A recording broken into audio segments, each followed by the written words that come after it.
untuk berkumpul di tempat ini untuk melakukan proses pembelajaran. Nah, sebelum kita mulai pembelajaran, alangkah lebih baiknya kalau kita berdoa ya. Oke, silakan ketua kelas untuk pemimpin doa. Sebelum memulai pembelajaran pada hari ini, alangkah baiknya kita berdoa bersama-sama menurut agama masing-masing. Berdoa dimulai.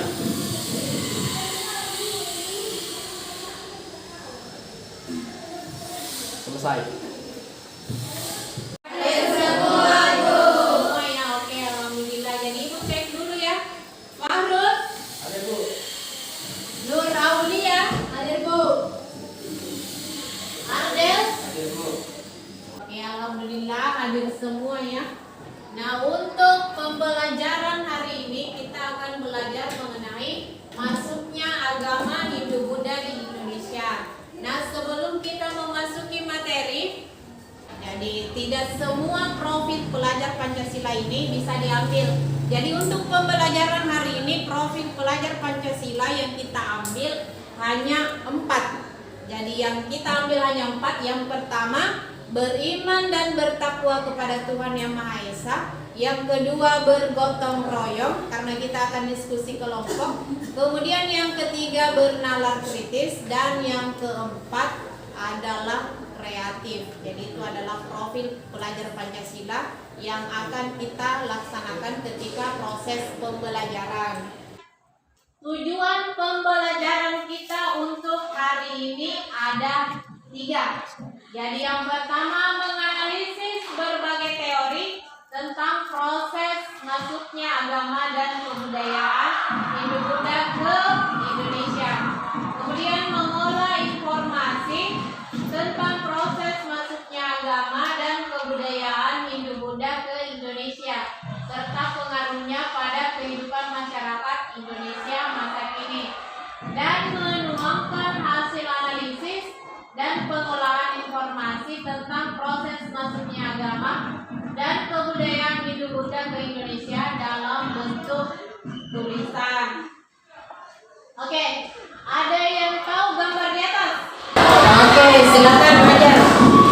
Animisme adalah kepercayaan kepada makhluk halus dan roh asas kepercayaan agama yang mula-mula muncul di kalangan manusia purba.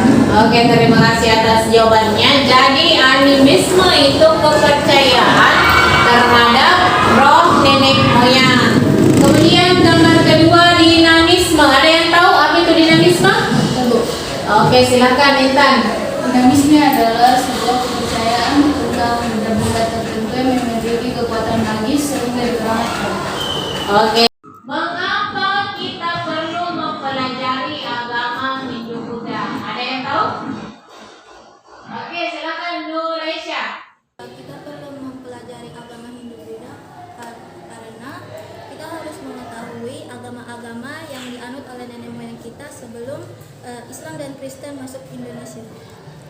Kita akan melakukan ice breaking. Jadi coba perhatikan petunjuk ibu. Jadi ketika ibu mengangkat tangan di atas, kalian tepuk tangan yang keras. Ketika ibu menurunkan tangan, tepuk tangannya kecil. Jadi ketika ibu mengangkat tangan, keras. Ketika ibu menurunkan tangan, kecil. Oke, paham? Paham. Oke, kita mulai ya.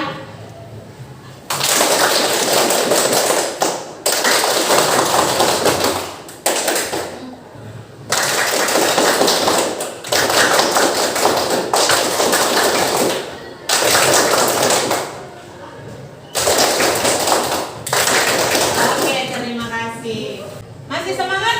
Masih. Oke ya. Jadi gambar di atas adalah peta jalur perdagangan di Asia Tenggara. Jadi ini adalah jalur perdagangan India dengan Cina melalui Selat Malaka. Jadi ketika itu mereka datang ke wilayah Indonesia. Kemudian ini adalah pengaruh Hindu-Buddha di Indonesia. Ada yang tahu gambar apa ini? Oke, silakan Nur Aulia. Oke, betul sekali. Ini adalah gambar prasasti Yupa peninggalan kerajaan Kutai. Jadi ada 7 buah prasasti yang bertuliskan huruf Pallawa. Kemudian kesenian. Jadi kita itu mempunyai kesenian wayang.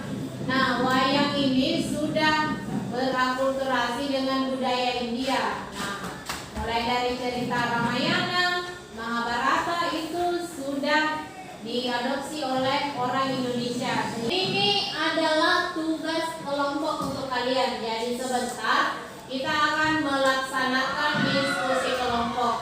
Jadi ibu sudah membagi kalian ke dalam 4 kelompok. Jadi kelompok tersebut berdasarkan hasil tes diagnostik yang pernah kita lakukan di semester lalu.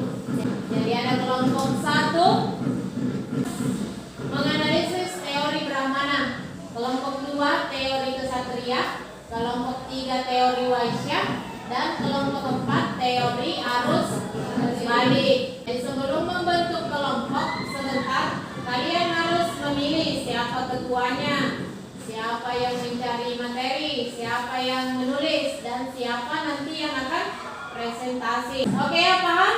Paham. Oke, ada pertanyaan? Ini nama-nama kelompoknya. Ibu sudah bagikan di grup kelas. Kalian sudah berada di kelompok masing-masing. Jadi ibu akan membagikan LKPD yang akan kalian kerja. Silakan ketua kelasnya ambil LKPD, kemudian bagi ke temannya.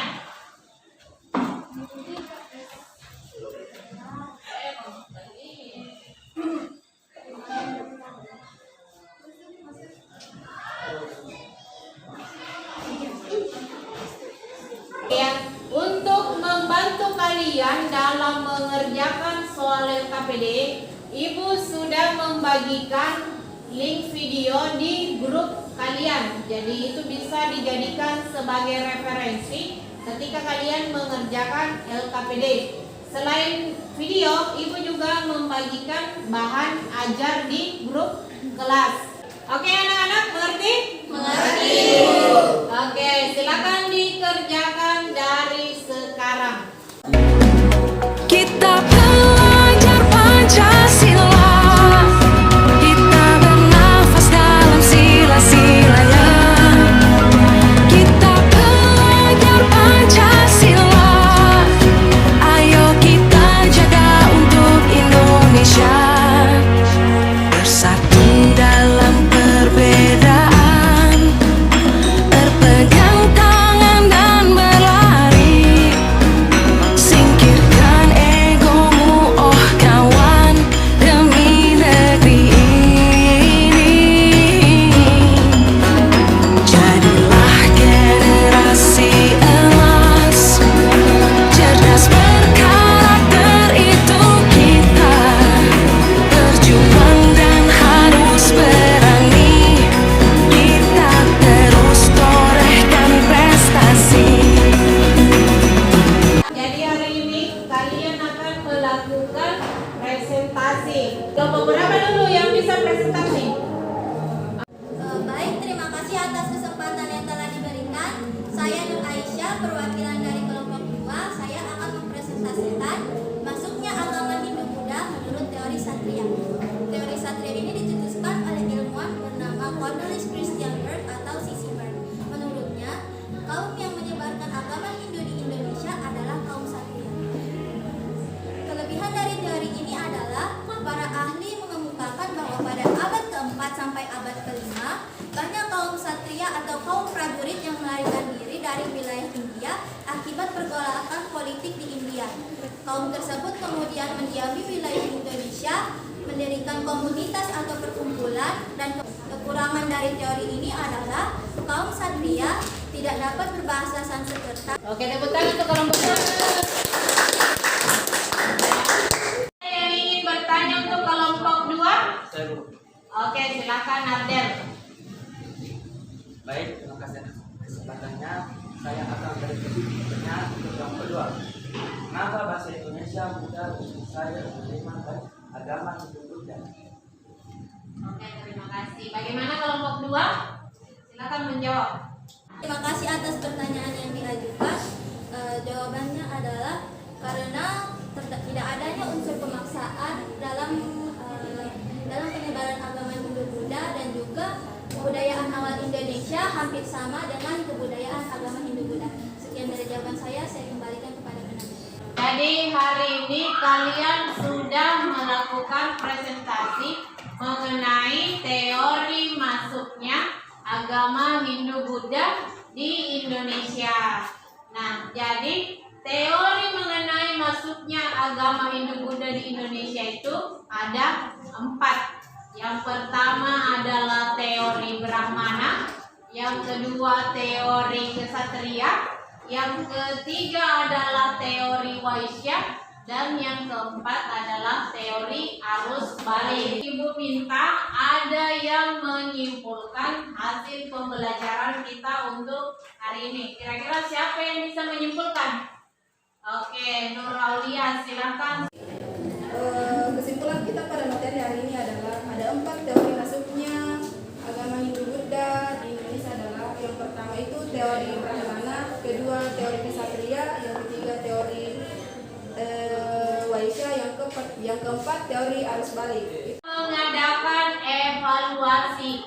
Jadi silakan buka Google Classroom yang ada di HP kalian. Jadi Ibu sudah membagikan 5 soal pilihan ganda. Sadarilah masa berganti, tantangan kan kita hadapi, bergandeng tangan untuk negeri, era kita menanti berseri. Kita belajar Pancasila, kita bernafas dalam sila-silanya. Kita belajar Pancasila, ayo Kita akan merefleksi pembelajaran. Kira-kira apa yang membuatmu tertarik saat belajar tadi? Oke, silakan Nur Aisyah untuk menjawab. Hal yang membuat saya tertarik saat belajar tadi adanya dukungan visualisasi berupa gambar dan video yang ditampilkan oleh proyektor. Oke, terima kasih atas jawabannya. Kemudian, apa yang terpenting yang kamu pelajari hari ini? Siapa yang bisa? Oke, silakan Nadia. Hal yang terpenting yang kita pelajari hari ini adalah kita mempelajari 4 teori, yaitu teori Brahmana, teori Ksatria, teori Waisya, dan teori arus balik. Minggu depan, jangan lupa membaca materi kerajaan Hindu-Buddha di Indonesia. Nah, untuk hari ini sekian pembelajaran kita. Marilah kita tutup pembelajaran kita dengan membaca doa. Silakan ketua kelas untuk memimpin doa. Sebelum mengakhiri pelajaran pada hari ini, marilah kita bersama-sama berdoa sesuai dengan kepercayaan masing-masing. Berdoa dimulai.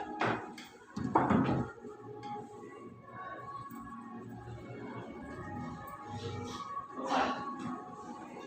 Oke, demikian pembelajaran kita untuk hari ini. Jadi tetap semangat.